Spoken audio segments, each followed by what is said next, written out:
The Heavenly Demon. Can't Live a Normal Life. By Sanchin. Chapter 123. A New Life, a New Relationship. Part 1. Tuck. Baron Romero cut off the communication. His face, which smiled brightly when he saw his youngest son, distorted so badly that his smile faded. Fucking Castro. Lauren's message said that Roman was in danger while trying to help his brother. He actually couldn't believe it. Starting with the Blood Fong incident, Roman's actions were too much, and now it was hard to imagine that he would be harmed. He wouldn't take this situation seriously if it weren't for Lauren. Lauren is a child who doesn't ask for help unless it is serious. It must be a cause for concern. And if Lauren, who is as careful as Rihanna, and caring as her, called in tears, then something must have happened to Roman. His stomach was churning in agitation. He wanted to lead the troops and go to war against Castro right away, but he knew that he had to keep his composure in this situation. Baron Romero knew his shortcomings. He may have reached the peak of being a craftsman, but the fiery nature of the smith always brought trouble. So, he used to cause a lot of trouble at one time. Since he used to fix problems after he committed them, from some point forward, whenever problems arose, he sought advice from his wife. Rihanna was wise. After meeting her, Baron Romero made up for his shortcomings, and his solution to the current problem was no different. He went to see Rihanna. As she was watering the plants in the garden, he rushed there, and her expression changed at his words. "Tell me again, how is Roman now?" "Like I said, what do you think we should do?" "As you know, the Castro family is a member of the central government and has a close relationship with Marquis Benedict. They can't be dealt with in one simple fight. In a worst-case scenario, the central government will step in." He said it as calmly as he could, trying to calm his agitation. But contrary to what he expected, Rihanna had an angry face. "Are you really saying that right now? Our relationship with the central government is a matter we can talk about at a later time. The problem we need to face is that the eldest son of Dmitri is in danger, and we, as parents, should be a fence for our children. The Dmitri family is strong and would never abandon their kids." So he made his decision. Even Rihanna would agree. Baron Romero had no reason to contain his anger any longer. He headed straight for the conference room and gave the order. "Call the family vassals right now. It is an important issue, and no one should be absent."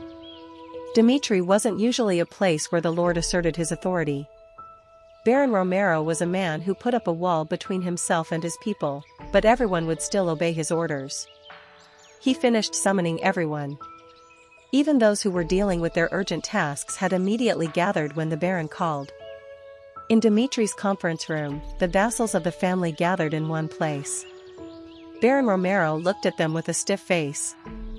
"You must have heard the brief explanation on the way here. The eldest son of the Dmitri family, Roman Dmitri, now faces a dangerous situation due to the feud with the Castro family. According to Lauren, he had been taken to the Castro family's mansion. The opponent is Castro of the central government. I know what it means to deal with them, but I cannot sit and watch as my son is in danger."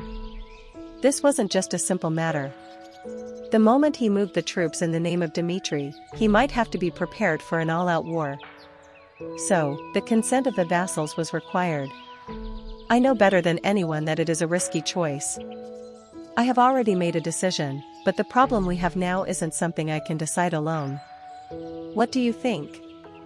If the majority opposes it, we will consider other means to wage war against Castro." Even if the decision was made by the head, everyone was held responsible. Baron Romero was no tyrant and always wanted to seek the consent of the vassals that made Dmitri. There will probably be a lot of opposition. It was now a matter of persuasion. He was preparing to answer any questions that might come up, but a different reaction was given. "I agree." It was Jonathan, the commander of the Knights. He, who oversees the military force under Dmitri, spoke without hesitation. "I understand what the Lord is worried about. It's dangerous to go up against someone in the central government, but isn't our goal to get Dmitri's eldest son? There's no need to spend time thinking about this. Young Master Roman Dmitri is a symbolic figure representing the Dmitri family, and we are ready to sacrifice our lives to protect that symbol. But Jonathan had hated Roman in the past. Roman never looked good whenever he went to learn swordsmanship, and he would openly show dislike and hurt the people in the family. But that, too, had become a thing of the past. He thought this wasn't an easy problem, but Roman Dmitri was completely different. Roman was now the symbol of Dmitri. Wasn't he called a hero for breaking the record for the youngest ranker in Cairo and playing an active part in the war against Hector? Jonathan knew he couldn't always choose a peaceful life on such a path. Just give us the orders. People say that Dmitri seeks peace, but I have never been complacent with reality. I can command Dmitri's power at the orders of the Lord. He had cleared one hurdle on his way to war. The consent of at least 3 key figures was needed. One was Rihanna, and the other was Jonathan. And the last? Blacksmith Hendrik. In order to not become a problem later, I need his consent. It was a difficult problem. Hendrik sought peace. He made a huge fortune by making weapons, but he thought blacksmiths shouldn't be directly involved in the war. The last person would be difficult to persuade. However, the Baron had no intention of prolonging the meeting in a dangerous situation. As he was about to say something, suddenly, Hendrik spoke. I am going to prepare Dmitri's forge right now.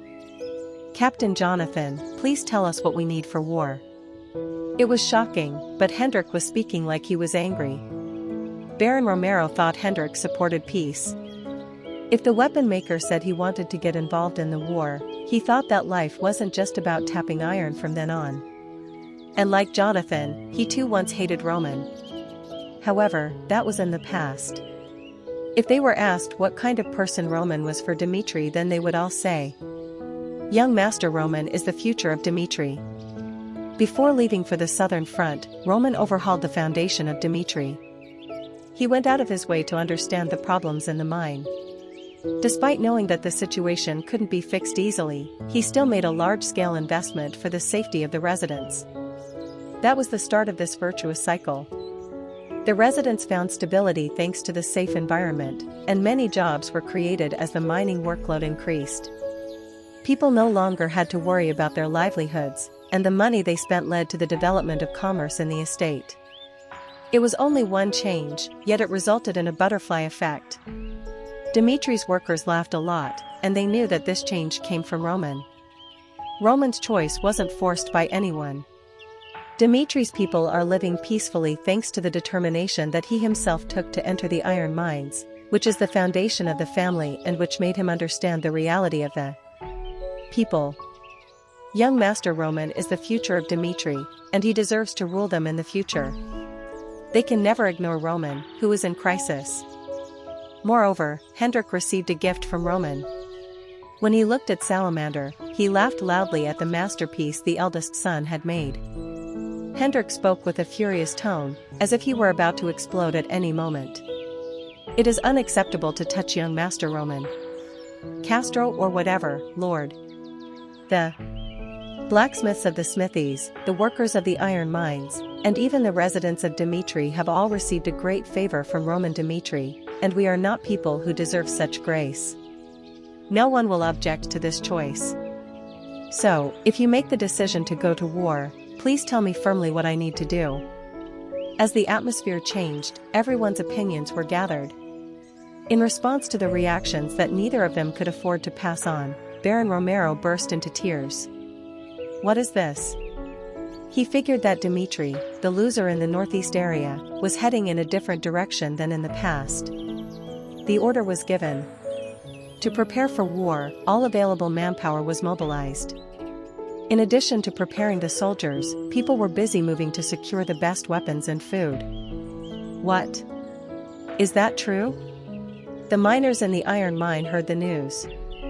The miners went to Master Jacob after hearing that they were planning a war to save Roman Dmitri. Where are those fucking trash touching Dmitri's treasure? Call the miners right now. Even if we cannot fight on our own, we need to help the others prepare for war. Yes. Everyone moved. Baron Romero's orders didn't include the miners. It was time for them to take a break from their hard work, especially the night workers, who were supposed to sleep. But once Jacob's order was given, they moved without saying anything. Even the night workers, who couldn't sleep properly, got up with bright red eyes. These fuckers. You said they touched young Master Roman? What do we do? Can we fight with bamboo spears? Wake everyone up. Now is not the time to sleep. Among them was Morkan. The enthusiasm spread like wildfire, and Dmitri was shaken. Weak. The blacksmiths worked. The fire was lit in the forge, with Hendrik and many other blacksmiths constantly working and checking the weapons. Kong. Kong. I think you all heard the news, young Master Roman is in danger. The sooner we finish this task, the quicker we can bring back our young master safely. There is a saying that one shouldn't move too late. I feel very fortunate to call Dmitri home. We are all grateful to the Dmitri family. So do not stop moving unless you are an ungrateful man. Hendrik spoke in a fiery voice. Everyone in Dmitri was focused on one goal and worked quickly together. It all happened in less than an hour after Lauren called. People in the capital could never predict what kind of bomb Lauren had dropped on the Dmitri estate. Chapter 124. A New Life, a New Relationship. Part 2. While the Dmitri estate was busy, Lauren Dmitri witnessed an embarrassing scene. Swish. William was thrown in front of him. He, who always looked down on others, looked up at the person who threw him down in a shabby manner. Apologize. Roman ordered. William burst into tears. He had never experienced such humiliation. He always brought up and compared his family's status to everyone else's, but no one had ever acted out or treated him this badly. How did this happen? William looked at his father with pathetic eyes, but Count Castro just turned his head away. The argument was over. He had bowed his head, and now he couldn't take back the words to help his son. Roman said, "Speak now. If you cannot sincerely apologize, I will make sure to be compensated in another way." William. Hurry. At Roman's words, Count Castro urged William, and the latter finally burst into tears. He kneeled before Lauren Dmitri, who hadn't even grasped the situation, and spoke in a weeping voice. "Lauren, I am sorry for bothering you until now. You did nothing wrong to me, yet I tormented you with a horrible grudge. Please accept my apology. If you say that you will forgive me just once, I will drop out of the academy and never appear in front of you again." He bowed his head to the ground. Now that the sky he believed in has fallen, he has given up his pride. The students of the academy who watched this scene from a distance were in shock. Among them was the student who informed Lauren of Roman being in danger. The child didn't expect this to happen. Lauren Dmitri himself didn't expect this to happen. He couldn't grasp the scene unfolding before him. How the hell did this happen? His mind felt complicated. Earlier, he was told that Roman was in danger. So he immediately ran to ask his father for help. So what was all this about now? Is he apologizing to me because of my brother? That was the only possibility here. Roman Dmitri appeared, holding William by the neck. Despite the fact that the eldest son was being dragged like a dog, Count Castro didn't do anything other than follow with a somber face. It was a scene that no one in the capital could have imagined. Contrary to Roman being in danger, Roman had overpowered the Castro family and made William kneel. Lauren realized that his older brother's position had completely changed. Roman's words and deeds were so powerful that even Count Castro could do nothing. Was it because his heart felt weak? Brother. He was on the verge of tears. Roman Dmitri, his brother, went to the Castro family for him. Even though he knew the dangers that came with it, he took the risk and fought back. Count Castro said, "For my son's sake, I want to apologize once again, and I promise that such a thing will never happen in the future. I am going to submit his resignation letter first thing after this, so you will not have to meet him. I am really sorry." His suffering in the academy finally ended. But at that moment, Lauren Dmitri realized later what he had done. Lauren didn't know how to say it. Roman sent everyone away. Lauren was left alone with his brother, and as he was organizing his thoughts to try and explain the situation, Roman spoke. Lauren. Yes? He was lost in his thoughts. Roman added while looking down at Lauren. What happened today isn't for you alone. The Castro family insulted the Dmitri family, and I felt the need to make them pay as the representative here. So from now on, do not take the name of our family so lightly. If you go around with your head down and are ignored by people, they will think that it is because Dmitri was brought up like that. I apologize. Lauren showed a sullen look. What Roman said was right. They were all born with the same name, but Roman and Rodwell had been recognized by people. Thinking that he was the only one painting their name black, he forgot what he was going to say to Roman. Lift your head. It wasn't warm. It was a cold voice, yet Lauren looked at Roman. Your name is Lauren Dmitri. I don't ever want my little brother to go through something like this again.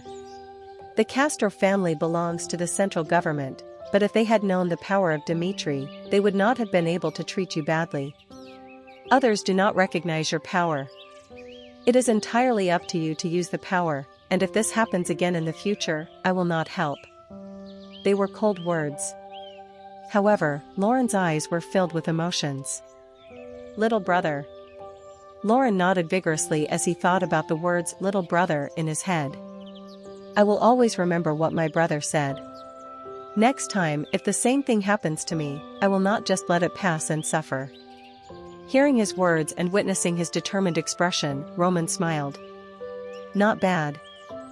Friendship between brothers was forbidden in the world of the weak because it was food for the strong, but his current life was different. As much as he desired to live his new life, Roman Dmitri did not want to repeat the same terrible life he had. I do not want to have any more fleeting conflicts. He turned his gaze and walked first. Lauren hurriedly followed Roman and suddenly remembered what had happened to their father. Brother. We need to contact home right now. I don't know what father will do if we leave it like this. Up until that point, he could not have predicted that a war would occur next.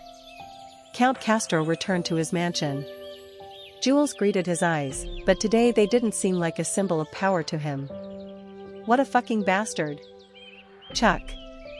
As soon as he got home, he slapped his son on the cheek. William fell to the ground.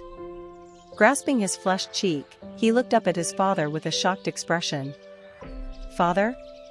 Do not call me father.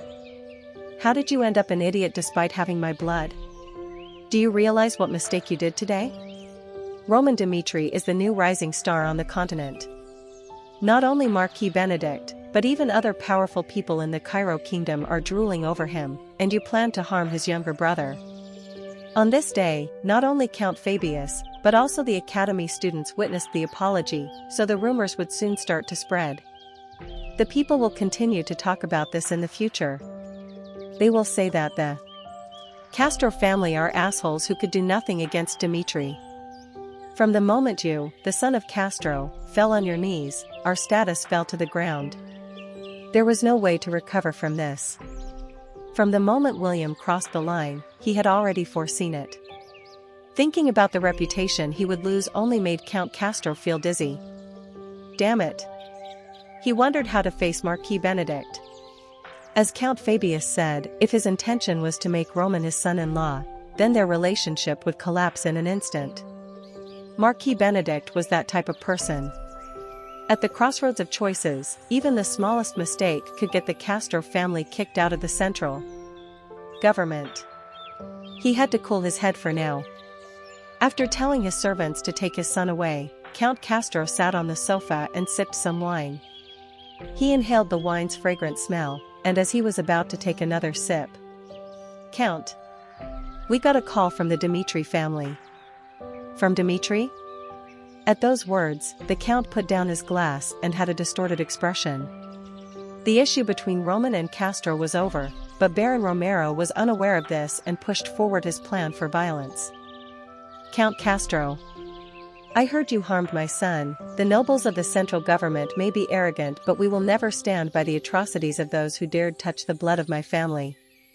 He could see Baron Romero's angry face behind the screen. Given the chain of events, Count Castro felt as though he had aged a lot. Not only that, but the psychological impact was too great, and why was Baron Romero bringing this up now that the problem has been resolved? Tomorrow morning, we will formally request a battle of territory with the central government. And from now on, Dimitri's merchant head will stop any supplies to the Castro family, and we plan to secure all of your bonds left in the Golden Bank. So what do you think? I know that the principle of the repayment date is fast approaching, but it will be a significant financial pressure in the context of preparing for war. He didn't even hesitate. Without listening to the other side, the Baron continued to speak. Not only that, but in the future, I will make sure to keep the Castro family and any other hostile forces at arm's length. We will fully provide the needed funds and do anything to destroy the power you hold, Castro. We don't know what name you hold in the Academy of Cairo, but even if Dimitri has to pay a huge cost for our actions, we will definitely watch you fall. The threat from Baron Romero was quite dangerous. If what they were saying turned into reality, the Castro family was bound to be in danger. That can never happen. He felt lost. If the bonds were returned and hostile forces formed a group, just the thought made him go pale. Even if they managed to defeat Dimitri, they would be easily intimidated by financial threats. Besides, it was impossible to have a sure victory in the battle of territory. While a typical noble family did not have more than 200 soldiers, Dimitri's military power exceeded a lot more. In addition, if mercenaries such as Benjamin joined forces, there would be around 1,000 troops. And finally, didn't they have Roman Dimitri?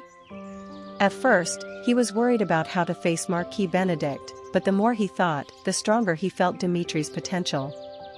If he went to war with them, no matter how powerful he was in the capital, he was bound to fall into the abyss. Roman Dimitri is just like his father. The fiery nature and not stubbornness. He wasn't sure what to say in order to convince Baron Romero. It was then. Release my son, whom you are holding in captivity. This will be the last warning. Wait, now this felt strange. Holding his son in captivity? Count Castro spoke right away, thinking the opponent was mistaken. Baron Dimitri. It seems like you are clearly mistaken, but we are not holding anyone from the Dimitri family. My son did something wrong to Lauren Dimitri, and he is fully reflecting on his actions. I personally went with my son to make him kneel and apologize. The problem is already solved, and there is no need to have a battle of territory. We already reached a compromise. He only spoke the truth. Beyond the screen, Baron Romero looked shocked. Is that true? The anger that had flared up like a fire had died down. Baron Romero, who had completed the war preparations, couldn't quickly grasp the reality that Roman had already received an apology from Castro. Chapter 125. A New Life, a New Relationship. Part 3. The misunderstanding was quickly cleared, but Baron Romero, who had heard the explanation, spoke in an angry voice.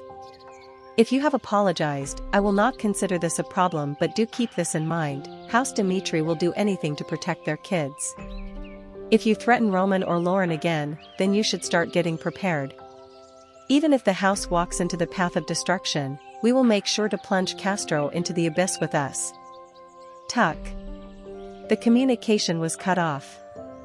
He still felt complicated.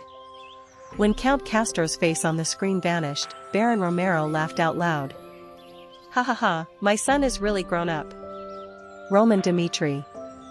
Just half a year back, he was a selfish child who only worked for himself, and now he went to the Castro family to solve his younger brother's troubles.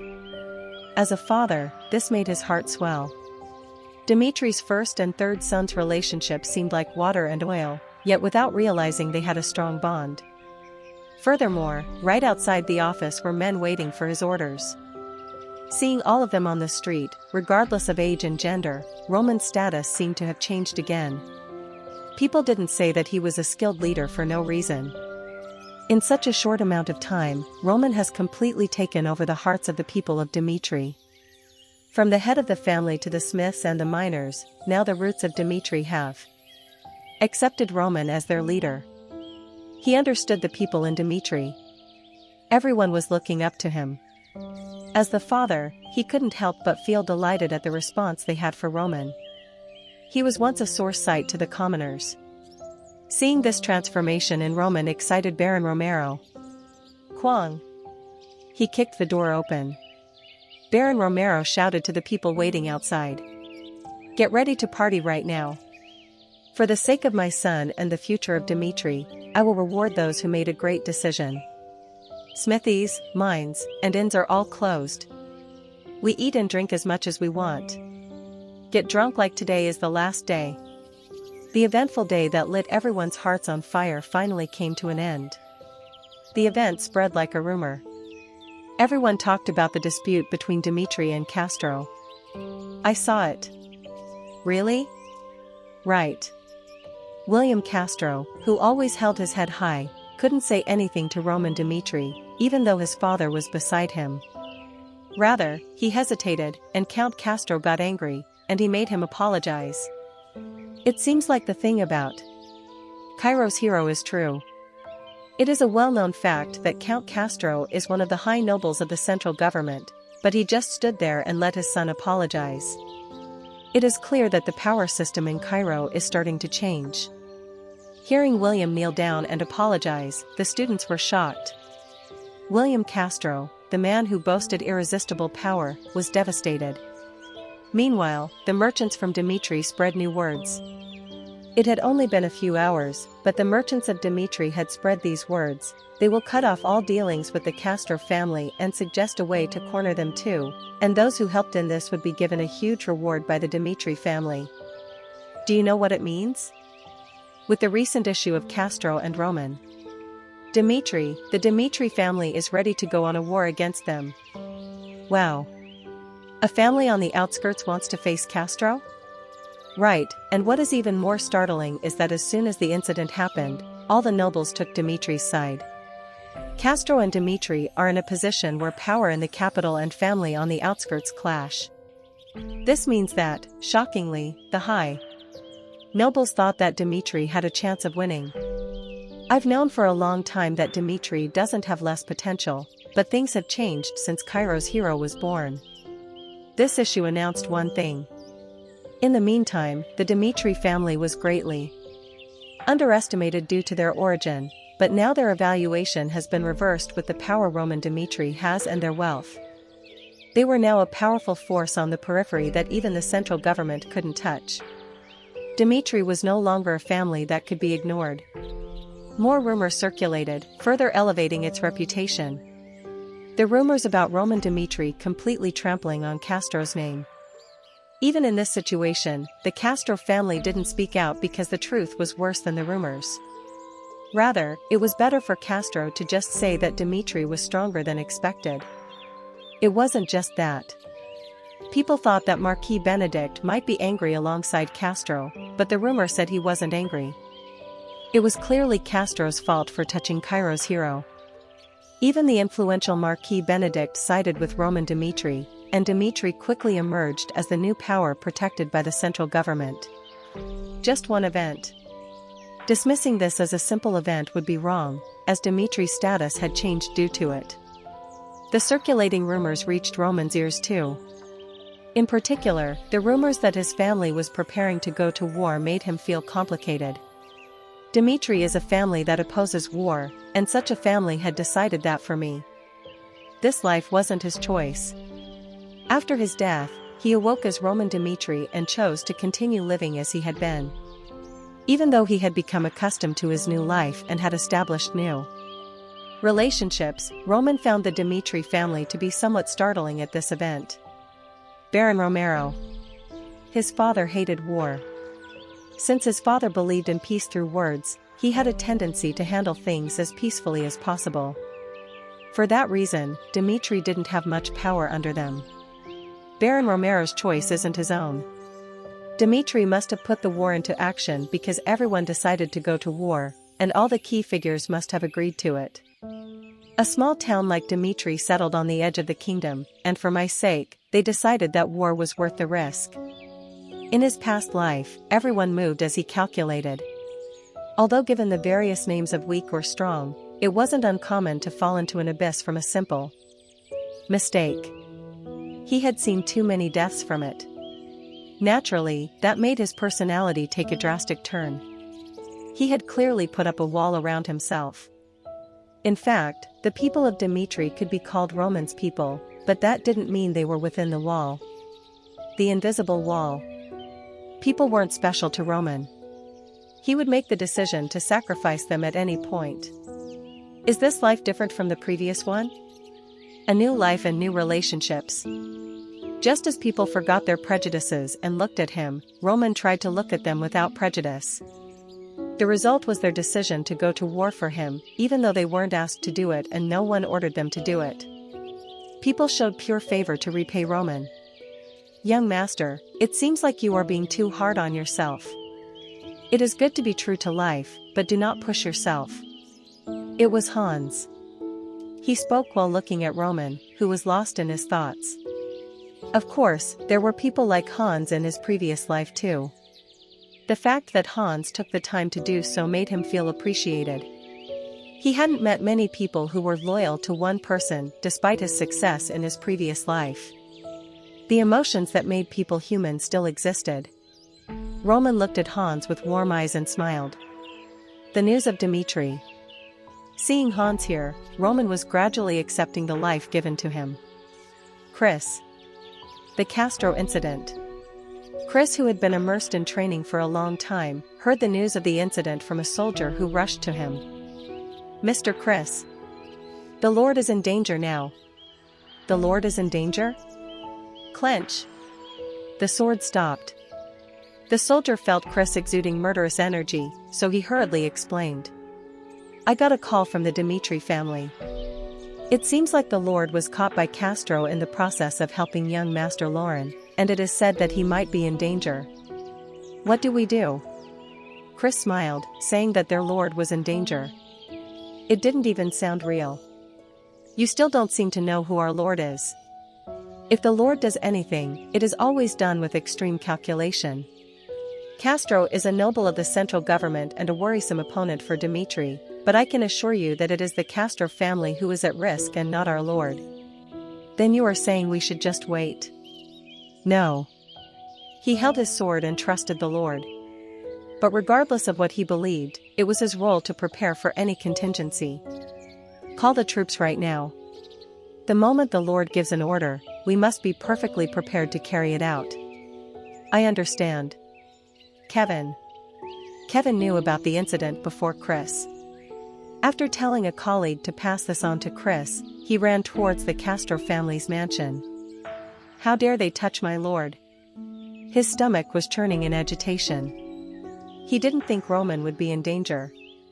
It was Roman who overpowered the powerful Hector kingdom, so he couldn't be defeated by the small Castro family with no power. Still, he was enraged. He was like heaven to him, and the rumors circulating only riled up his anger against the Castro family. Just 10 minutes. That was the time it took for him to reach the Castro family's mansion. Who are you? Asked the guard. Although he was suspicious, Kevin didn't say anything and sat right down in front of the gate. I will wait for the Lord. No one knew what was happening inside. Any hasty choice would make things go wrong. So Kevin waited. Kevin wouldn't hesitate to cut down the guard and run inside if there was even a little scream. You are, The guard, who was about to ask something, was startled. Kevin's eyes had killing intent raging in them. Thinking that he wasn't a normal person, the guard slipped back and firmly secured the lock on the gate. A long time passed. Only after seeing Roman come out, Kevin walked quietly to an unobstructed place. Hector Kingdom. The war with Cairo was a battle with the fate of the Hector Kingdom on the line. They risked their lives and died. They believed that Edwin Hector would win for sure. But the star of Hector fell to the devil of Cairo. The day the survivors returned, people fell into despair. Even the tiniest bit of hope they had was gone, which was a problem. However, they couldn't accept the fact that Edwin Hector, whom they trusted, was in danger of dying. And they were curious about it. The survivors lost their minds as they could only see themselves being attacked by Cairo, and no one would speak about what happened. Those involved in the war stayed silent. Since Edwin Hector hadn't woken up yet, they prayed for him in the same way they did before he went to war, hoping he would regain consciousness. And time passed. One day. How long has it been? Edwin Hector finally opened his eyes.